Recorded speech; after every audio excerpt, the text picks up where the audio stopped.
All right, okay, so what we're going to talk about is PSMA PET scan. And first of all, just want to let you know, as Graham mentioned, I'm a salary employee of Mercy Radiology, and I have no financial interest in the practice itself or the gallium production facility. Okay, as we've heard, and I'm sure a lot of you would know, that's right, the things that men get up to. Detection and assessment of prostate cancer consists of, first of all, the best that we have blood test-wise is PSA. And after that, you may or may not go and see your GP. Your GP may perform digital rectal exam to examine your prostate gland. And if the prostate gland feels abnormal, then you might get referred to the urologist for a biopsy. And depending on the biopsy result, that's where I may or may not come in, imaging, okay? So my job as a radiologist is I report scans, I interpret scans, and I report them and put them in a report for your clinicians, for urologists, radiation oncologists, or people like Chris, medical oncologists. I don't deliver the radiation treatment. That's the job of a radiation oncologist. So my job is to look at your scan and tell them how bad the disease is. Is it just confined to the prostate gland, or has it gone outside of the prostate gland? So last year, I was involved with several of my colleagues to generate this crazy-looking pathway. Okay, so this is the northern region, so it involves the 4 major hospitals in up north, Auckland, Middlemore, Waitemata, and also Northland Health. And we came up with this sort of clinical pathway just as a rough guide. It's just a recommendation. It's not necessarily what everyone has to go through, but it is a recommendation. So if you had a raised PSA, abnormal digital rectal exam, you had a biopsy, and the biopsy was positive for prostate cancer. At this stage, we can stratify your prostate cancer according to how bad it is. Okay, so people have worked out based on several things such as PSA level and also how the prostate feels or what the prostate looks like, whether you're low risk, intermediate, or high risk. Okay, that's basically just how bad the disease is. Is it going to kill you? So people who are unfavorable intermediate risk and also high risk are likely to be the people who come and get in contact with me. So they probably come into a radiology practice, and they're likely to get some form of imaging because we want to look at the cancer now. Okay? Why should we look at the cancer? As alluded to by Chris, we need to look at the cancer because we need to know how to treat you. Okay? You can have surgery as an option. If the prostate cancer is confined to the prostate gland and hasn't gone out, hasn't spread all over the body, then surgery may be an option for you. If you're in the right age group, you're fit enough, that could be an option. Then you see the urologist. If the best option for you is radiation therapy, then, well, we'll send you off to the radiation oncologist instead of having surgery. Some patients have disease that's gone outside of the prostate gland. Okay, so the horse is bolted, so to speak. And it's no longer worthwhile having surgery because there's no point removing the prostate gland when there's disease elsewhere as well. Likewise, having localized external beam radiation therapy. So I'm old enough to remember when this guy had prostate cancer. I watched a program in Holmes, and he was sweating, literally sweating, just pouring the sweat. And now I know that he was at the time, even though it wasn't public at the time, he was on hormone therapy. So we know there's side effects to hormone therapy, as Chris has alluded to as well. Now, prostate cancer is probably one of these very few cancers that I know of that actually, for some people, you just do nothing. And the only people who will go into this category are the ones who are deemed to be low risk, i.e., it's probably not going to trouble you, it's not going to kill you. Okay? We probably can afford to watch and wait or actively surveil. The other reason why we should image is because we want to give you an idea of what the prognosis is. That's what everyone kind of wants to know, right? Doc, how long have I got to live? And if you have localized disease, so disease that's kind of localized to prostate gland, then your survival is very good. In fact, at about 5 years, we would predict those who have localized disease, probably about 95% of them still be alive. Okay, but if your disease was metastatic, though, in 5 years' time, probably only about 3 out of 10 of you will be alive. So people want to know that. They want to know whether they should spend the children's inheritance or not. Okay? So what do we want to see? Okay, so now we decide, okay, you're unfavorable, intermediate risk, and you're high risk. We want to have a look at the cancer. So what we do want to see, as with all cancers, we want to see the tumor itself, the cancer, in the prostate gland. We want to see the lymph nodes here, and we also want to see metastasis. So the three things make up TNM. So that's called TNM staging. We use it all the time for virtually all cancers. Okay, so these are the three things we want to look at. So how do we look at them? To look at the primary cancer in the prostate gland, we use one of these machines. Okay, those of you who have prostate cancer and had MRI scan, you would know you have to go into this bore. If you're claustrophobic, you might find that quite difficult to deal with. But it is by far and away the best way for us to look at prostate cancer in the prostate gland itself. And here is the MRI picture of a prostate gland.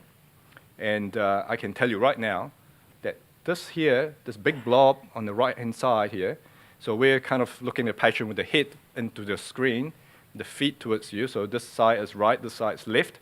And this big blob here is the prostate cancer. That's the cancer there. Okay, there's a blob of cancer there. So I can tell the urologist or radiation oncologist, well, the cancer looks to be confined to the prostate gland itself. It hasn't gone outside of the prostate gland confines. We don't use a CT scan because, for example, here's a picture of a CT scan of the same patient at the same level. We just cannot resolve the cancer itself. So we can't use CT scan to look at cancer in the prostate gland. We do, however, want to use CT scan to look at this, lymph nodes or lymph glands in the pelvis. So as you know, prostate is a organ, as Chris mentioned before, organ at the base of the bladder, and therefore the lymph glands in the pelvis are the first point where it gets filtrated. The cancer cells get filtrated. Essentially, that's the job of the lymph nodes. They act like filters. So if there's any abnormal cells, like cancer cells, they try and stop it, and with that, they become abnormal. So we want to look at lymph glands in the pelvis and also in the abdomen as well.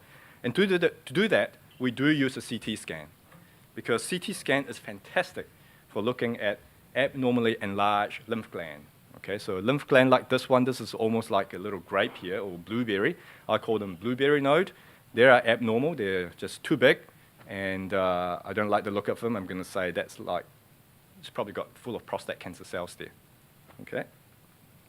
And the other thing we want to look at is metastases. So as you've heard, prostate cancer just has this predilection to want to go to bones. If they want to go outside of the lymph glands into the rest of the body, it has a tendency to go to bones. So we do a bone scan for that, because any areas that's got a bone turnover due to prostate cancer, it will show up on this bone scan. So the problem with CT, though, is that, as I alluded to before, we need size. We need size of the lymph node to be different from normal. It has to be big. It has to be at least 8 to 10 millimeters, like a blueberry. And most of our lymph nodes, however, is more like a peppercorn size. They're 3, 4, 5 millimeters in size. So if they're like a peppercorn size, I can't say anything about them, really, because they're kind of like normal in size. And I wouldn't know whether this small-sized lymph node had prostate cancer or not. I can't tell, because the size is normal. The problem with bone scan, though, it also has problems. So the problem with bone scan is that this guy actually has normal-looking bone scan, but there are areas where it's showing hotspots. There are these little hotspots here, like in the knees. That's due to arthritis. There'll be hotspots in the spine of some people, hotspots in the shoulder, hotspots here and there, hotspots everywhere.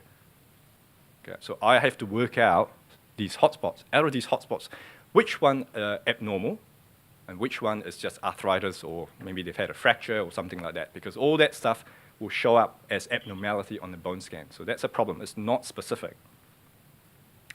So I think of imaging or radiology as a bit like a road map into your body. And let's just say we have a road here, okay? So we've got Prostate Cancer Avenue. And we like all houses on Prostate Cancer Avenue to look the same. They all have to build similar size, small houses, okay?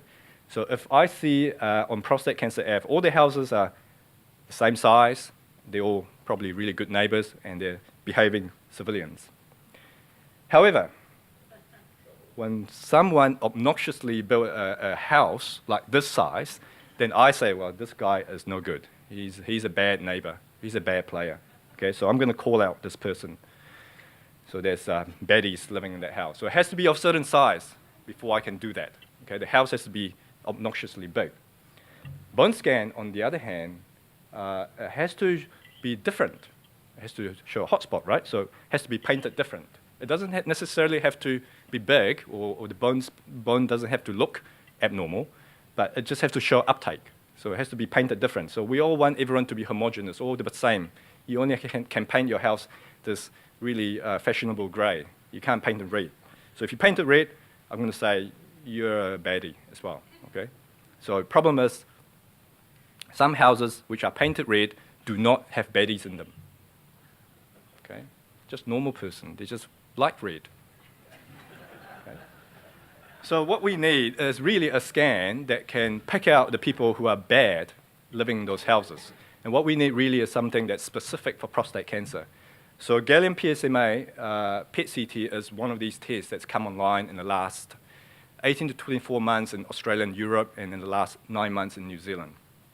So what are we looking at? What we're looking at is actually on the cell surface of prostate cancer, there is expression of this PSMA thing. Okay? PSMA stands for prostate-specific membrane antigen.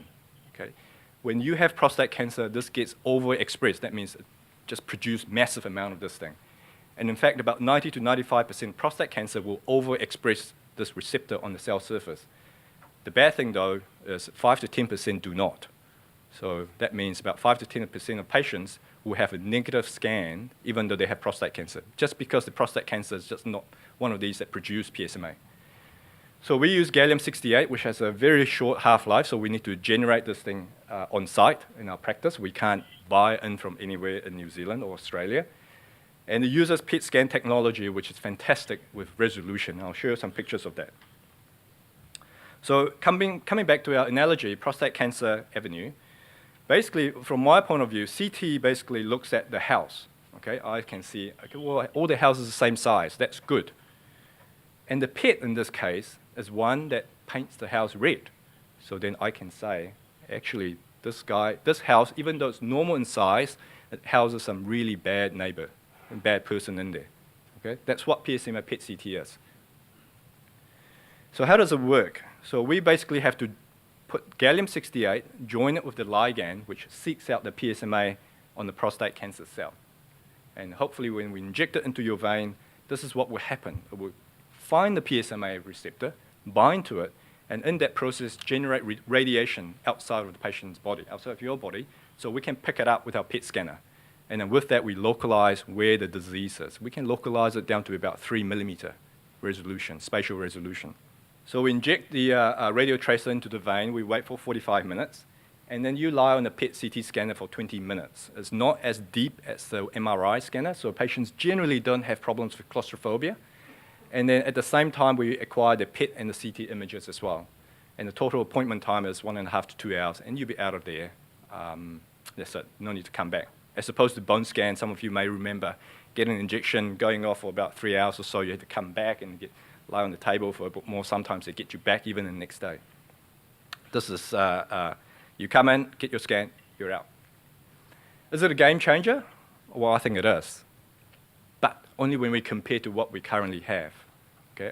I have no doubt in my mind that there will be better technology, better scanning, better imaging to come in the future. But for now, in this point in time, this, to my mind, is the best available for prostate cancer patients. So here's an example, okay? So this is a CT scan superimposed with the PET information. The color is the PET information. The lavender, background lavender color is normal. This red, you see the color scale here.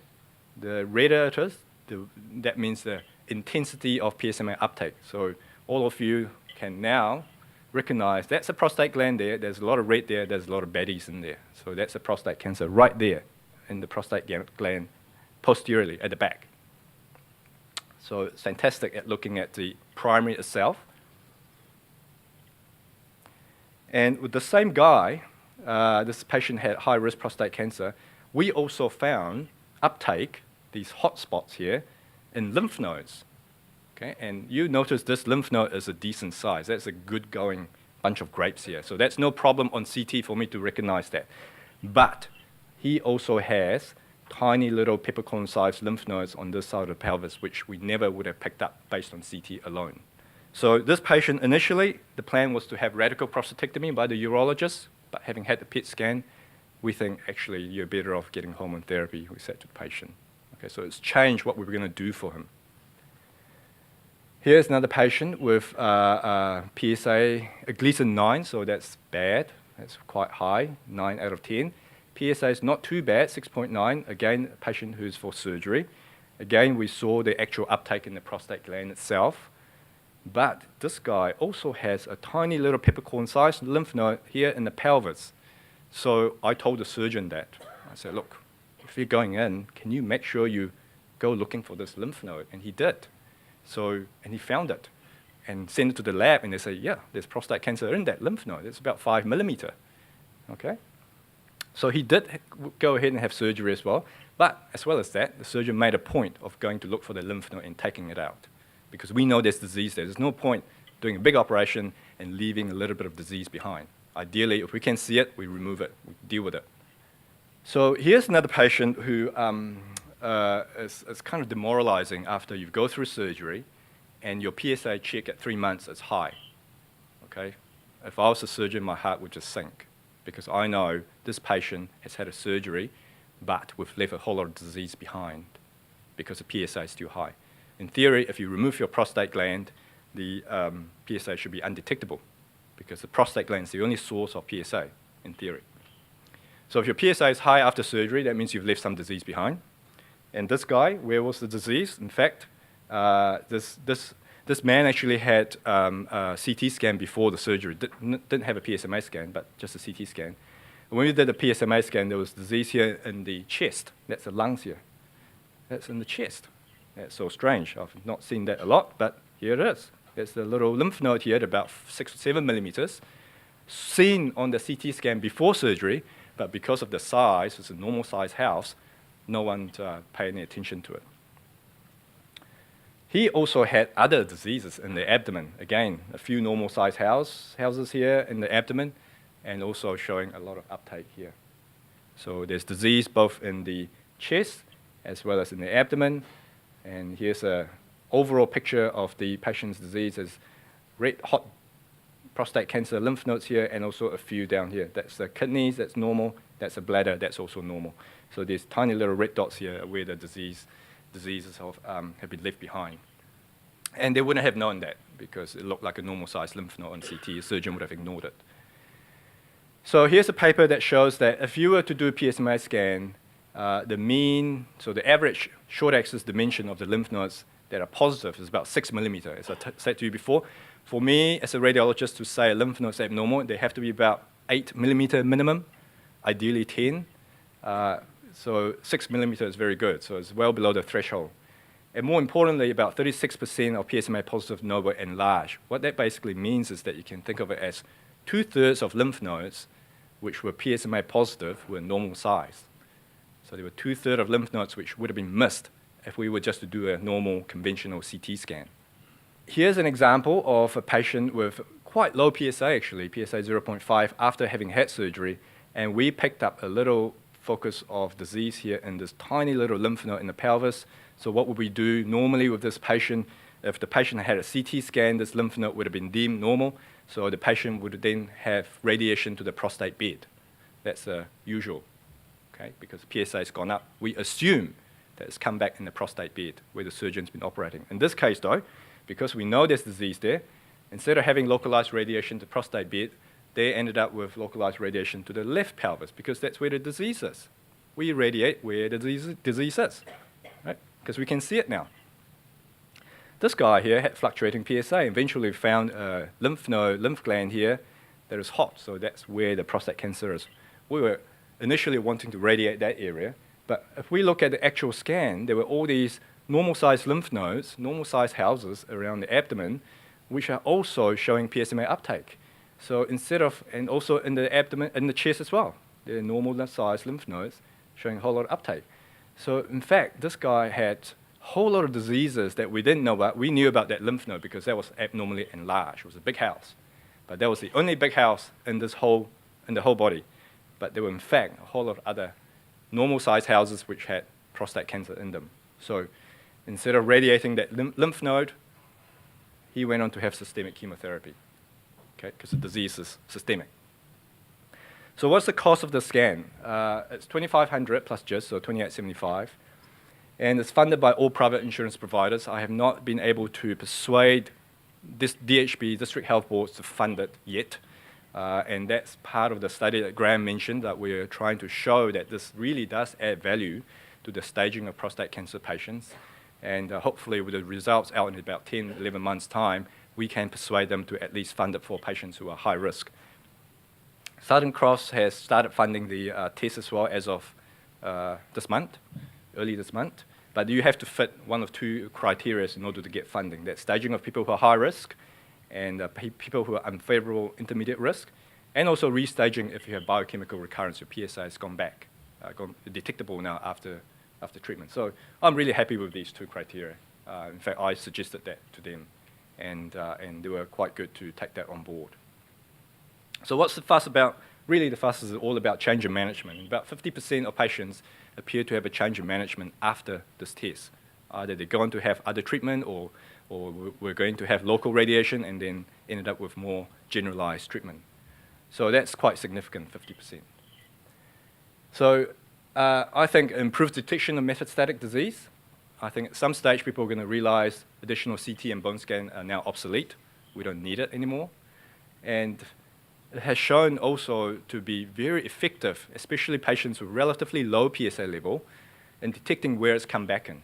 Okay? By low PSA level, I mean something like 0.5, less than 2. Anything over 2, we have about 90–95% chance of picking up where the disease come back in. So beyond the horizon, I'm really excited about this as well. I went to Western Australia about 4 weeks ago now to look at this new treatment which may or may not add to that diagram that Chris showed you at the end. So lutetium-177 PSMA 617, it's a mouthful to say, but essentially we knock out the gallium-68 and we put this thing, lutetium-177, next to it. Instead of imaging it, we're now using this to treat. Okay, so lutetium-177 is a beta emitter, so it's something that emits, much like radon-223, emits short-range radiation so that it kills prostate cancer cells close by. So it's great for patients with advanced prostate cancer, and at this stage, it looks like people are using them for people who have no longer responding to chemotherapy or no longer responding to hormone therapy. There's nothing else left, and delivers minimally invasive but really quite potent radiotherapy to treat the prostate cancer. And this is part of the field of theranostics, which is a growing field, a very exciting field. There's a World Theranostic Congress in Melbourne, which I'm going to. And I'm just super excited about what's coming next in the next couple of years. So how do we do that? If we go back to the diagram, instead of gallium-68, now we put lutetium-177. And just like the diagram I showed you before, it seeks out the prostate cancer cell with a PSMA on it. And instead of emitting radiation out for me to look at with a PET scan, it really delivers localized radiation to kill the prostate cancer cell. So it's a bit like a sort of a sniper, really. You call in the airstrike, because you know where the bad houses are, and you just want to target that big house, not the small one. Initial data, this is from early this year. This guy, Richard Baum, is from Germany, and they're showing median progression-free survival. So people who are they halted the progression. There's some people who have complete resolution of disease, but they halted the progression for a median time of about 13 months. Overall median survival at the time of the publication of this paper, they have follow-up up to about just over 2 years. They can't actually tell us what the median survival is because more than 50% of the patients are still alive. To derive this data, we need at least 50% of the patients to be not with us anymore.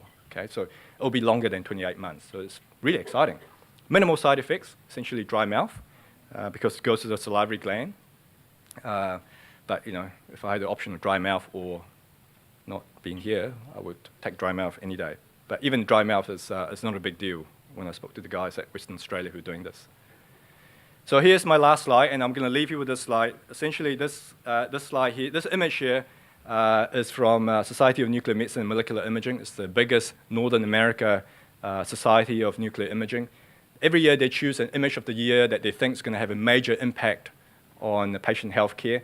And this year, and end of last year and this year, they chose a lutetium-177 PSMA therapy. This patient had metastatic disease from all these hotspots here. These are all gallium scans, positive prostate cancer. Following lutetium-177, the disease has all disappeared, PSA levels gone down.